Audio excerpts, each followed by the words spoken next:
1985 November 13 Colombia దేశంలోని నెవాడో Dale rooms అనే ఒక అగ్నిపర్వతం బద్దలైంది. అగ్నిపర్వతం దగ్గరలో ఉన్న గ్రామాలలోని 23,000 మంది రాత్రికి రాత్రే చనిపోయారు.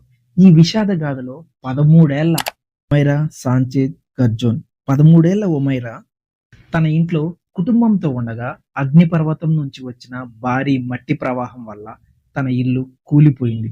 తన ఇంట్లోకి నీళ్లు, చెత్త అంతా వచ్చేసి వాళ్ళందరూ చనిపోయారు. తను లోపల మునిగిపోయింది.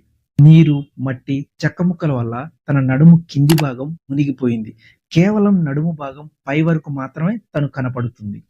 రక్షక బృందాలు వచ్చి ఆ పాప చుట్టూ ఉన్న చెక్క ముక్కలను తీస్తున్న కొద్దీ నీటి ప్రవాహం పెరుగుతూ తనని ముంచేస్తూ ఉంది. ఇలా తను 3 రోజులు అదే నీటిలో ఉంది. 3 రోజులు రక్షక బృందాలు తను కాపాడడానికి ట్రై చేసినా కానీ ఏమాత్రం కుదరలేదు. ఇలా తను పోరాడుతూ పోరాడుతూ 3వ రోజు చనిపోయింది. ఈ ఒక్క ఫోటో చాలు ఆ 3 రోజులు ఆ పాప ఎంత బాధను అనుభవించిందో.